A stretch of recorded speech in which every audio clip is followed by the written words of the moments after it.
This is to all those who've been listening to old-time radio that I've been podcasting for 12 years. It's time for you to purchase the old-time radio collection now at the lowest prices ever. 500 gigabyte external hard drive chock full of radio shows that we all love. And don't forget the bonuses. Here's my offer. I need everyone who hears my voice to go to oldtimeradiodvd.com to place your order today. With every order, I will include a comprehensive show guide with episode descriptions. Over 1,982 pages. This is truly once-in-a-lifetime deal. Place your order today at oldtimeradiodvd.com. You will be glad you did.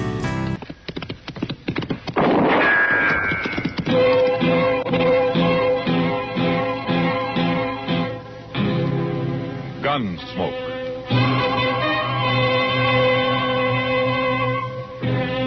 Around Dodge City and in the territory on West, there's just one way to handle the killers and the spoilers, and that's with a U.S. Marshal and the smell of gun smoke.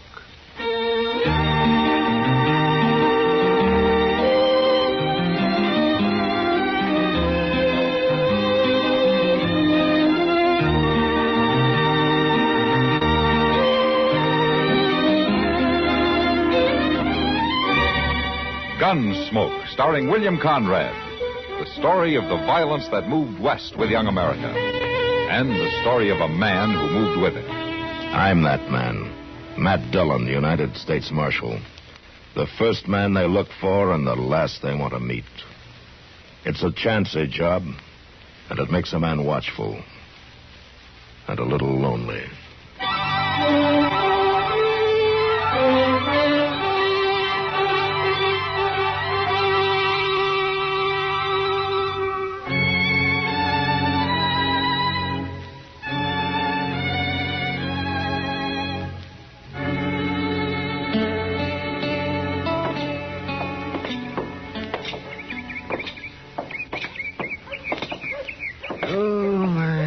Why don't we take the day off tomorrow, Matt?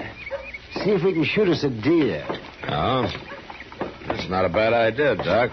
Looks like we might get a light snow tonight.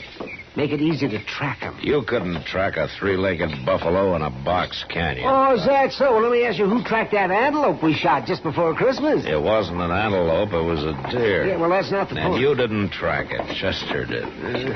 You want to stop in the office for a while? Darn right I do. Matt, I recollect that antelope just like it was yesterday. Deer, Doc. Morning, Chester. Oh, dear. Yeah, that fella's back there waiting to see you, Mr. Dillon. Oh, was it? Morning, Marshal. Hello, Burke. I thought you were back in Washington. I was. Come in on the train last night. Got a job for you, Marshal. Is that so? Yeah, there goes our hunting trip. What's he saying? You know Doc, don't you, Burke? Yeah, we've met. Yeah, sure we've met. I've been warning him for years about that blasted temper. You just mind your own business. You're looking at him right now. You see veins swelling up in his neck, face getting red as a beet. So help me, Doc Adams. Keep on like that, Bert Krager. One of these days I'll make a coroner's fee off of you.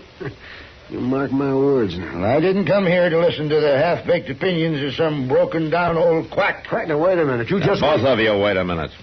Doc, you quit trying to drum up business. Well... What's the job, Burke? These papers ought to explain it pretty well. Oh, let me see them. That's what I've been doing back in Washington.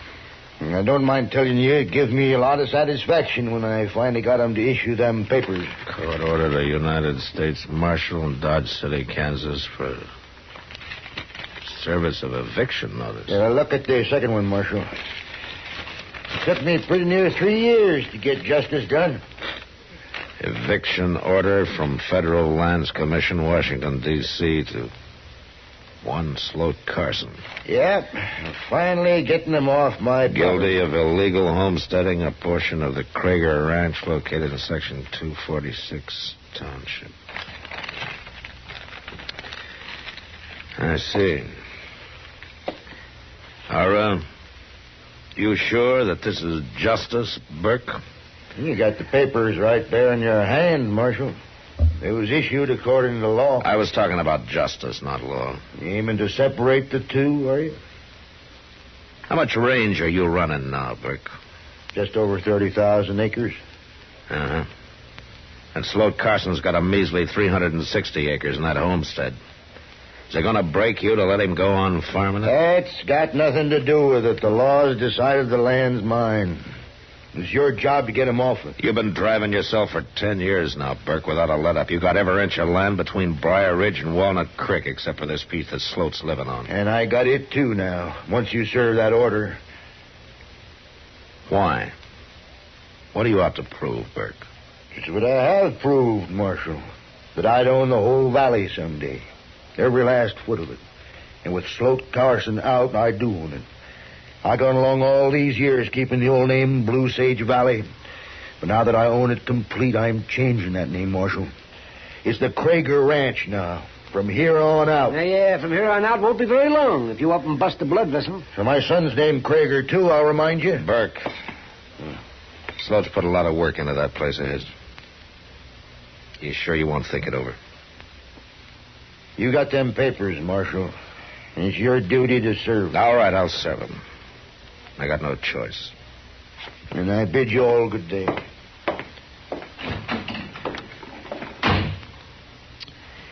There is a downright mean man, Mr. Dillon. Yeah. Well, if he doesn't change his ways, he's going to be a dead one. You may be right, Doc. But not for the reason you think. Hmm? What do you mean? Sloat Carson's a peaceful man. But that doesn't mean he'll take to being pushed off that land of his.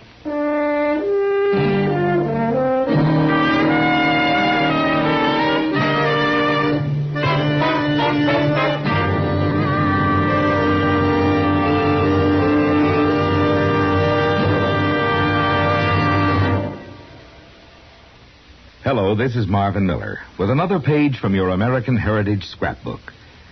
It was a portrait of the French hero Lafayette, painted in 1825, that marked the zenith of the artistic career of Samuel Finley Breeze Morse. Yes, the first dots and dashes ever wrought by Morse were blended in oil on a piece of canvas. But lack of funds forced him to abandon his art studies in London, and he accepted America's first professorship of fine arts at the University of New York City. While at the university, he lived in the Tower Garret, and it was there that he experimented with wires and batteries, hoping for an inventive success that would free him financially so he could contribute to the arts of America. Even while conducting his electrical experiments, Morse tried to make his art a paying proposition, but without success. In 1837, he put aside his brushes and constructed the first working model of his telegraph. Symbolically, he used one of his wooden canvas stretchers in the process. His promising career as an artist was sacrificed. Yet he performed perhaps a greater service to mankind in another way. Samuel Morse became one of the world's great inventors.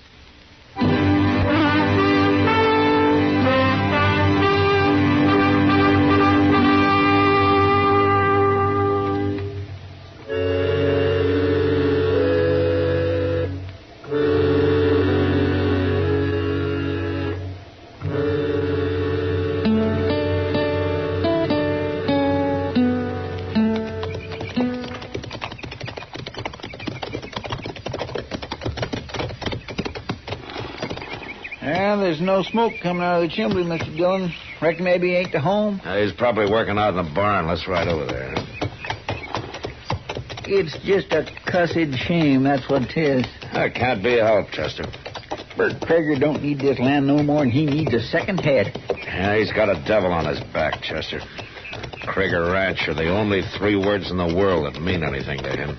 Well, it's a mighty poor reason for putting a man off land he's proved up. Marshal! Chester! How are you, Sloat? Mighty good to see both of you. You ain't been out this way for quite a spell. Oh, man gets caught up in things, Sloat. First he knows, all his time's been taken. That's a fact, all right. Come on up to the house. I'll set the coffee on. Oh. How you making out? Oh, tolerable. Crop wasn't too bad last year. Good. Next year, though. The next year's going to be my best one yet. Oh? That there North 80, you know, I had to let it lay fallow the last 2 years for lack of time. But by golly, I got in there last fall, plowed the whole darn thing before the snows hit. Sloat, So I had to work 18 hours a day to do it. But now it'll be in shape to plant right when the thaws come. catch the melt off in the spring rains and gonna Sloat, plant I it want in Kaffir. Kaffir, Marshal. That's the best feed crop in the world. It's been too dang much for seed, maybe, but in the long run, that'll pay out. Here, Marshal, you're almighty serious for some cause or other. Well, there's reason for it, Sloat. This isn't just a neighborly call I'm making. Bert Krager just got back from Washington yesterday. That's so. I guess you know what he was doing. Oh, same thing he's been trying to do for 3-4 years now. Steal my land away from me. Yeah. Well, he's finally done it. What? I got an eviction notice with me and an order from the Land Commission to serve it on you. I don't believe. You're joking, Marshal? I wish I was, Sloat. I'm sorry.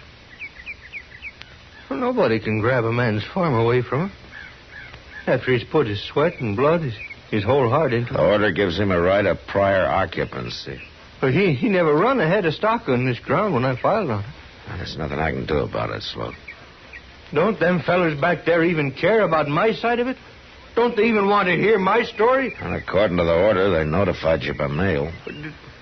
Oh, I got some kind of papers through the post. I couldn't tell what they was all about. I just figured it was some more of Bert Krager's shenanigans, some kind of bluff. It wasn't bluff, Sloat. Mr. Dillon? And them papers said come to a hearing in Washington. Now, where'd I get the money to go to Washington? I don't know, Sloat, but the court's decided. Mr. Dillon, here comes old Krager's son. What? Crowdy Krager coming here? No, you just take it easy, Sloat.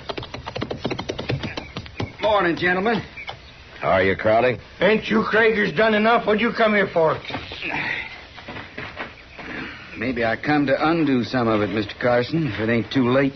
I'm aiming to undo it myself, Crowdy. I'm figuring to use a gun. His promising career as an artist, Oh, that you know it as well as anybody. But I ain't letting 4 years of my life get took from me without putting up a fight. Killing Bert Krager won't change a legal decision, Sloat. What did you mean, Crowley? If it ain't too late.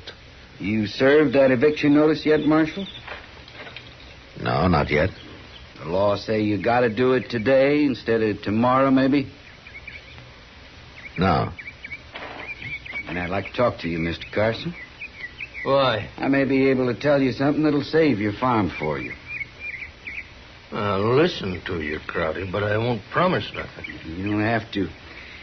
Marshal, I think it'd be better if you wasn't a party to this. Why are you doing this, Crowley? What's your reason? If you'd lived around my pa your whole life, you wouldn't have to ask. Mr. Carson, could we walk you into the barn?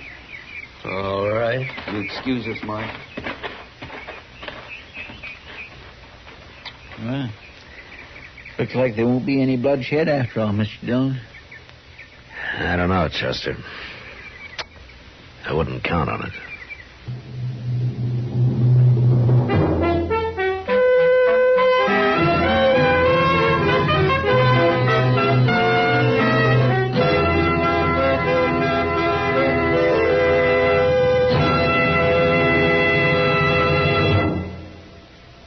Another visit with Joe and Daphne Forsythe.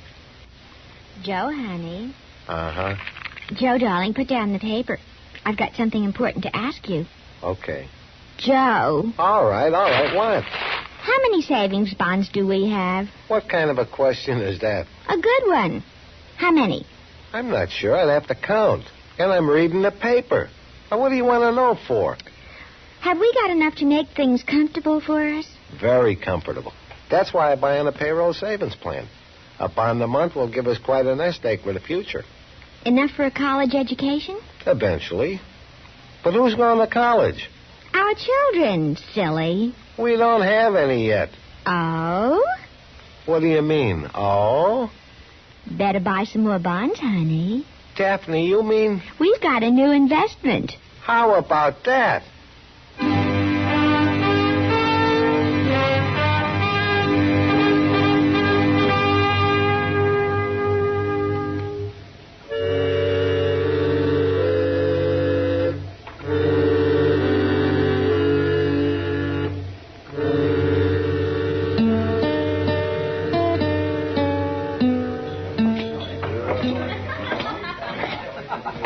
Evening, Doc. Oh, Matt, well, when'd you get back? This afternoon. Well, how come you're still sober? Oh, well, now that's one distinction I hold, Matt. I may not be the best doctor in the West, but I'm the soberest. Well, then maybe if you took to drinking a little bit, you could... Doggone it. You never did give a man credit for anything, did you? I guess I'm in a bad mood, Doc. Yeah. Evict Sloat Carson, did you? No, not yet. No? Why not? Well, let's say tomorrow's soon enough, huh? It's too soon, if you ask me. Have a beer. No, thanks. I was just looking around. Have you seen Kitty? Well, she was here a while ago, but she went to bed. Said she had a headache. Oh? She didn't have a headache, though. I know, Kitty. She just wanted to get out of here for one night. Well, I can't blame her much. Girl like Kitty ought to be married, Matt. Settle down, having children. Why don't you talk to her about it, Doc? I will. Yes, sir. By golly, I will. You should have studied for the ministry. You know, I've thought about that, but the pay's bad. Now, there's a real Christian. I wouldn't talk if I were you, Matt Dillon. But at least I don't go around telling people how to live their lives. Well, Doc. don't you? You know what I mean. Yeah, I won't admit it, no. You know what you need, Doc? Oh, You need some old woman to rail at, a nice, fat wife to take it out. Oh, no, you don't. You don't turn it on me like that. You know, there's Widow Liffey's got that house at the edge of town, you know. I've seen how she stares at you when you drive by. You might do yourself some good there, Doc. Oh, I'm not saying a word. I hear she's a good cook, too. Yeah, the only woman cook the railroad ever had. Till they found out she was a woman. Well, it took them 6 months. You got to admire her for that. Oh, sure, I admire her for that. Well, all right, if you're going to be stubborn about I'll blow my brains out when the day comes that I got to take a woman that crops her hair and wears men's boots and men's hats. All she needs is a beard and a rifle, and she'd make a good buffalo hunter. it. Female charm sure wasted on you, Doc. Hers is. Mr. Dillon. Oh, yeah, what is it, Chester? Well, I figured I'd better bring these over to you right away. Judge Bent stopped by the jail and went... Hello, Doc. Yeah, Chester. What's this about judgment? Well, he left these here papers, and I thought you'd ought to know about them. Yeah, let me see. U.S. Marshal Matt Dillon, injunction against service of eviction order number... Order in U.S. District Court enjoining one Burke Krieger from attempting to assume possession of land parcel known as Section 246. Plaintiff, Sloat Carson. Yeah, looks like Sloat's kindly outfoxed old Krieger, Mr. Dillon. Yeah, sure does. With young Crowley's help. Well, Judge Bent says the Land Commission's only got jurisdiction in case nobody don't take it to court. He says Sloat could keep this dragging on for years. Well, Chester, looks like we ride out tomorrow and serve papers on Burke Krieger instead of Sloat. There'll be trouble, sure. Yeah, they probably will.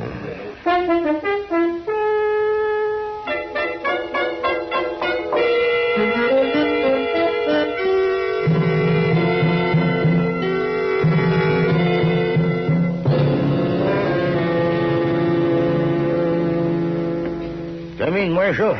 Chester. Thanks, Burke. Come on in, Sad. Maybe I can rustle up a pot of coffee. No, don't bother. We're not going to be here long. Well, I'll take a minute. Serve them papers on Sloat Carson, did you? No. What? Why not? As a matter of fact, Burke, we're here to serve some papers on you. What the thunderation you talking about? Judge Bent issued this late yesterday afternoon. You better take a look at it. Here. What's that old fool doing poking his nose into my business? What's this? Pretty clear if you read it. I don't have to read it. I know what it is. The only blasted way in the world Carson could have beat me, and he stumbled onto it. In case you're interested, Judge Bent handed down a ruling at the same time to prevent me from serving the eviction notice. And I'll run him off. I'll take a gun to him. I wouldn't advise that you try that, Burke. Marshal? Chester? Morning. How are you, Crowley? What's the trouble, Pa? Trouble? 10 years, that's the trouble. For 10 years I've fought for this valley, foot by foot. And when I get it right in my hand, the last square inch you at the Krieger Ranch, his fool Sloat Carson blunders onto the one way of blocking me. He didn't blunder onto it. I told him about it. You what? I told him about that loophole in the Land Commission's order. You mentioned it one time, you remember? Why, you sneaking young whelp. Here, now, you know what Doc said about you getting mad. I'll have the hide off your back. I'll beat you till you scream to have a bullet put in your head. Burke. Stand back, Marshal. Put down that horse. I'll cut the daylights out of you. You heard me, Burke. You yellow cur. Pop out. Mr. Krieger.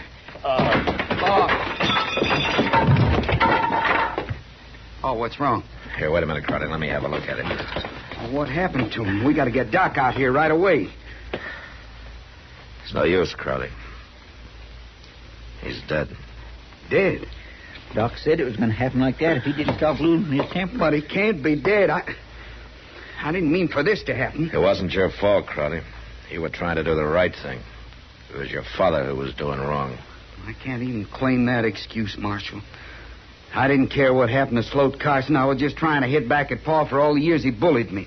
I don't guess he was easy to live with. But I didn't aim to do this. I just didn't. I'll send Doc out when we get back to town and make out his coroner's report. I'll break this ranch up and sell it off, every foot of it. I guess we'll be riding, Crowley. Krieger Ranch. I'll blot that name out if it's the last thing I ever do. Come on, Chester. Krieger Ranch. I'll show him how long that name will last. In 2 years, nobody will ever remember.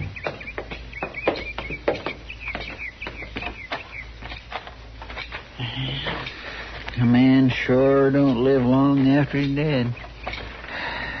Well, I guess that depends on how a man lived his life, Chester.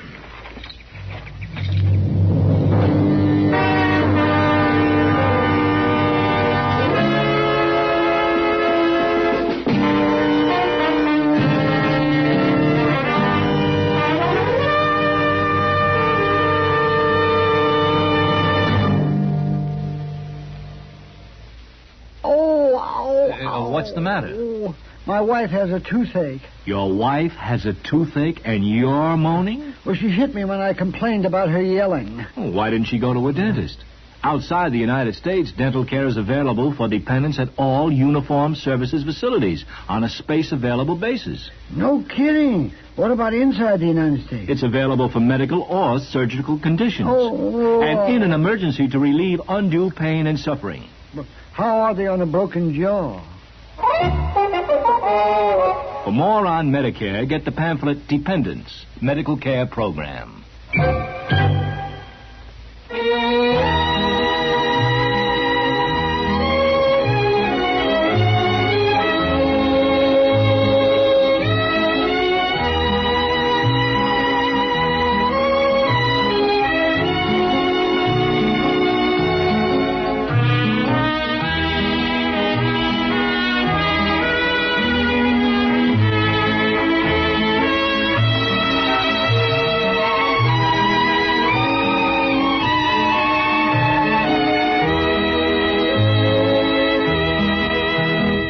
Gunsmoke. Produced and directed by Norman McDonald, stars William Conrad as Matt Dillon, U.S. Marshal. The music was composed and conducted by Rex Corey.